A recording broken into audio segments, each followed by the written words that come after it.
This is the most viral dessert shop in Dubai. Insta തുറന്ന ഈ നീലയും വെള്ളയും കലർന്ന പീഡിയന്റെ മധുര വിഭവങ്ങളുടെ ഒരു ആറാട്ടാണ്. പക്ഷെ എന്റെ ചോദ്യം ഇതാണ്, is it really worth the high? ആ ചോദ്യത്തിന്റെ ഉത്തരം കിട്ടാനാണ് ലാൻഡ് ചെയ്ത് അന്ന് തന്നെ രാത്രി അബോയിലുള്ള B11 പാഞ്ഞു കയറിയത്. ഒടുക്കത്തെ ക്യൂ ആണ്. പുറത്തും അകത്തും സീറ്റ് കിട്ടണമെങ്കിൽ ഒരു കസേരക്കളി കളിക്കുന്നതാണ്. കൊഷേരി പിസ്താഷ്യോ, ചീസ് ബോംബ്, കഷ്തൂത്ത ക്രീം പ്ലസ് മാംഗോ, അതേപോലെ നമ്മൾ ഫ്രൈഡ് ഐസ്ക്രീം എല്ലാം കൂടി 100 ദിറംസായി. ചീസ് ബോംബാട്ടാ, പിസ്ത കുത്തി നിറച്ചേക്കാം. ചീസിന്റെ പുളി, പിസ്തയും ചോക്ലേറ്റും. പിസ്തന്റെ ഒരു കുത്തലില്ല, പിസ്തന്റെ ഒരു ആറാട്ട് എന്നൊക്കെ പറഞ്ഞതാണ്. പക്ഷേ പിസ്താഷ്യോ അത് മധുരം ചെല്ലോ. ഈ പഞ്ചസാര മറന്നു ഒരു പിടിക്ക് മതിയില്ല, അതുകൊണ്ടാണ് അറിയാം. ഇതിൽ ക്രീം പ്രോഡക്റ്റ് ഇതിന്റെ ഇഷ്ടപ്പെട്ടുട്ടാ, കാരണം മധുരം കമ്മിയായതുകൊണ്ട്. പക്ഷെ രസമുണ്ട്, കടിക്കാറുള്ളതുകൊണ്ട്. മാംഗോ കസ്തൂത്തല കാണാനുള്ള ചുരുക്ക് തിന്നപ്പോ ചേട്ടാ.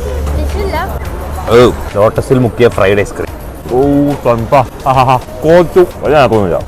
എനിക്ക് ഇഷ്ടപ്പെട്ട ഇതാണ്, മധുരം കൊണ്ട് ബോംബാണ്. ഓർഡർ ചെയ്യുമ്പോൾ പേരൊക്കെ നോക്കി കണ്ടും വേണം പറയാൻ. മാംഗോന്റെ സാധനം ഇതെല്ലാം ഉദ്ദേശം അളിയാൻ പറയണത് ഒരു 1 ടൈം ട്രൈ ആണ്. ഓവർ ഹൈപ്പിനുള്ള ഒന്നുമില്ല.